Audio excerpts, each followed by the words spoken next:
শহীদ আবু সিদ্দিক হালদারের খুনের সঙ্গে জড়িত সংশ্লিষ্ট সকল ব্যক্তিকে দৃষ্টান্তমূলক শাস্তির দাবিতে উপস্থিত হলেন আইএসএফ বিধায়ক নওশাদ সিদ্দিকী। এই নিউজটি নিবেদন করছে আহমেদ এন্টারপ্রাইজ। স্থান মগরাহাট সেনপাড়া মোড়। কলকাতার থেকে কম দামে পেয়ে যাবেন আধুনিক ডিজাইনের মার্বেল, টাইলস, গ্রানাইট, রং, স্যানিটারি পাইপ লাইনের যাবতীয় সামগ্রী। শীঘ্রই চলে আসুন, যোগাযোগ করুন এই নাম্বারে 9734016596, 8926036616। এই ঘটনায় শুধুমাত্র ঢোলাহাট থানার পুলিশই নয়, শাসক তৃণমূল কংগ্রেসের স্থানীয় নেতৃত্বও জড়িত, এমনই অভিযোগ করছেন ইন্ডিয়ান সেকুলার ফ্রন্টের চেয়ারম্যান তথা রাজ্য বিধানসভার সদস্য নওশাদ সিদ্দিকী। আজ দক্ষিণ 24 পরগনার মথুরাপুর 1 নম্বর ব্লকের নুনতলা মোড়ে ওই খুনের প্রতিবাদে এক বিশাল সমাবেশে তিনি বলেন, আইনের মাধ্যমে যেমন এই ইনসাফের লড়াই চলবে, পাশাপাশি রাস্তায় নেমেও এই আন্দোলন চালিয়ে যেতে হবে। বিধানসভার মধ্যেও এই বিষয়টি তোলা হবে বলে তিনি জানান। তিনি বলেন, গত 1.5 মাস ধরে এই রাজ্যে অনেকগুলি গণপিটুনির ঘটনা ঘটেছে। পুলিশি হেফাজতে বিনা দোষে আবু সিদ্দিকীও খুন হলেন, অথচ মুখ্যমন্ত্রী নিশ্চুপ। দেখা যাবে এই প্রতিটি ঘটনায় মুসলমান, আদিবাসী, দলিত সম্প্রদায়ের মানুষেরা মারা গেছেন। তিনি বলেন, একটা ভয়ের বাতাবরণ তৈরি করে শাসক দল প্রতিবাদী কণ্ঠকে স্তব্ধ করতে চাইছেন।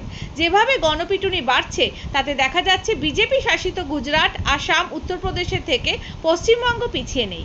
এই প্রসঙ্গে আইএসএফ চেয়ারম্যান বলেন, আনিস খান হত্যা থেকে শুরু করে গত বছর বারুইপুর পুলিশ জেলার হেফাজতে 4 জনের মৃত্যু, কোনোটিতেই এখনো পর্যন্ত ইনসাফ পাওয়া যায়নি। আবু সিদ্দিকের হত্যার ক্ষেত্রে এটা সহ্য করা যাবে না। সজাগ, সতর্ক থেকে শৃঙ্খলাবদ্ধভাবে আন্দোলনের ঢেউ তোলার আহ্বান জানান তিনি।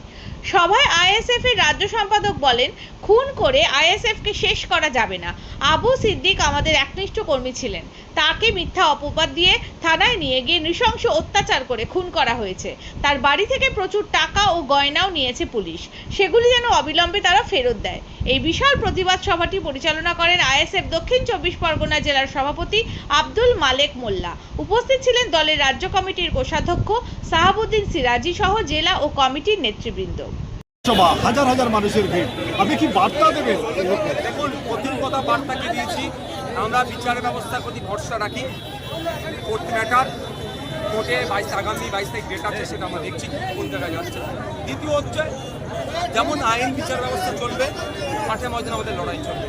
আগামী দিনে এই ধরনের ঘটনা না ঘটে, এই ধরনের আবু সিদ্দিক হালদার, এই ধরনের শিকারী মুরাদের মতো কোনো পরিবার না ক্ষতিগ্রস্ত হয়, তার জন্য আমরা মাঝে প্রতিবাদ সভা করছি।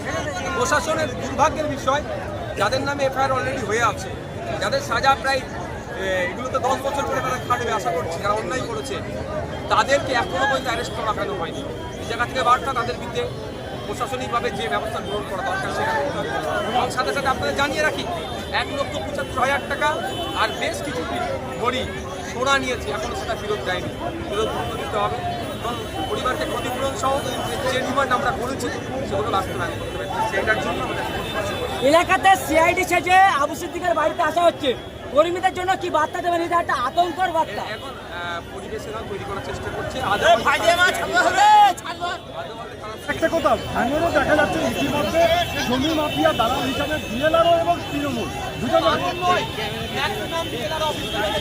দেখুন, আর তৃণমূল কংগ্রেসের ব্লক স্তরের নেতারা এই কাজের সাথে আমরা এর বিরুদ্ধে করছি। বিধানসভার মধ্যে ভূমি সংস্কারের দপ্তরের মন্ত্রী মাননীয় মুখ্যমন্ত্রীকে সতর্ক করেছিলাম, আমি সজাগ করেছিলাম।